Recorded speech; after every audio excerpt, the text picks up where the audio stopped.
नमस्कार मित्रांनो, जसं की तुम्ही बघू शकता भारत सरकारच्या animal welfare board of India म्हणजेच प्राणी कल्याण मंडळामार्फत कायमस्वरूपी पदांची भरती केली जात आहे। गट क स वर्गाचं मल्टीटास्किंग स्टाफ हे महत्त्वाचं पद या ॲडव्हर्टाइजमेंटमार्फत भरलं जाणार आहे, ज्यासाठी उमेदवारांना 18,000 ते 56,900 या स्केलनुसार पगार दिला जाणार आहे। मित्रांनो, यासाठी उमेदवारांचं वय 18 ते 25च्या दरम्यान असणं मात्र आवश्यक असणार आहे। यामध्ये देखील राखीव प्रवर्गातील उमेदवारांसाठी वयाची विशेष शिथिलता देण्यात आलेली आहे। 31 मार्च 2026 पर्यंत तुम्ही या पदांसाठी ऑफलाईन पद्धतीने अर्ज करू शकणार आहात। यासाठी अर्जाचा नमुना देखील मी आपल्या व्हिडिओच्या डिस्क्रिप्शनमध्ये जी PDF दिलेली आहे या PDFच्या शेवटी दिलेला आहे। बाकी कोण अप्लाय करू शकतं, कसं अप्लाय करायचं, संपूर्ण माहिती आज या व्हिडिओच्या माध्यमातून आपण जाणून घेणार आहोत। यासाठी व्हिडिओला शेवटपर्यंत नक्की बघा। चॅनलवरती आज पहिल्यांदा असाल, चॅनलला सबस्क्राईब करा, बेल आयकॉनला प्रेस करा, कारण असेच महत्त्वपूर्ण जॉब रिलेटेड अपडेट मी नेहमी आपल्यासाठी घेऊन येत असतो। चला तर सुरू करू आजचा हा व्हिडिओ।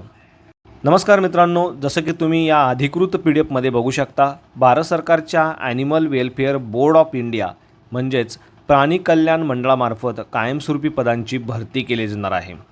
मित्रांनो, गट क स वर्गाची ही भरती असणार आहे, ज्यामध्ये मल्टीटास्किंग स्टाफ म्हणजे MTS हे महत्त्वाचं पद भरलं जात आहे।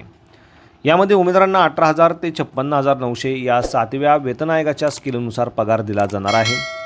3 जागा या ॲडव्हर्टाइजमेंटमार्फत कायमस्वरूपी पद्धतीने भरल्या जाणार आहे। आता या पदांसाठी उमेदवारांचं वय 18 ते 25च्या दरम्यान असणं आवश्यक असणार आहे। मात्र राखीव प्रवर्गातील उमेदवारांना वयाची विशेष शिथिलता ॲज पर गव्हर्नमेंट रूलनुसार देण्यात आलेली आहे। जसं की SC ST साठी 5 वर्ष असते, OBC साठी 3 वर्ष, तर फिजिकली डिसेबल उमेदवारांसाठी 10, 13 आणि 15 वर्ष त्यांच्या कॅटेगरीनुसार ही शिथिलता असणार आहे। आता या पदांसाठी सर्वात महत्त्वाचं म्हणजे कोणत्याही मान्यताप्राप्त बोर्डातून उमेदवारांची कमीत कमी 10वी उत्तीर्ण असणं आवश्यक असणार आहे। या पदांसाठी 31 मार्च 2026 पर्यंत उमेदवारांना ऑफलाईन पद्धतीने अर्ज करता येणार आहे। ऑफलाईन पद्धतीने अर्ज करण्यासाठी अर्जाचा नमुना देखील मी आपल्या या PDFच्या शेवटी या ठिकाणी तुम्हाला दिलेला आहे।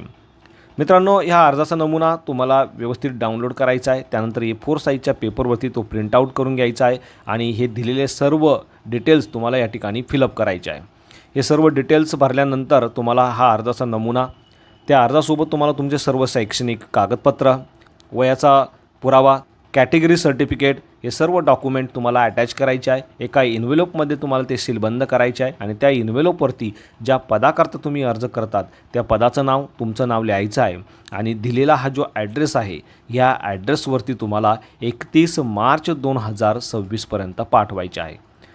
याबाबतच्या संपूर्ण सूचना, अर्जाचा नमुना, त्यानंतर ही PDF या सर्व गोष्टी तुम्हाला या दिलेल्या संकेतस्थळावरून देखील मिळवता येणार आहे। यासाठी या संकेतस्थळाची लिंक देखील मी आपल्या व्हिडिओच्या डिस्क्रिप्शनमध्ये दिलेली आहे। यानंतरचे जे काही अपडेट आहे ते देखील तुम्हाला याच संकेतस्थळावरून वेळोवेळी प्राप्त होणार आहे।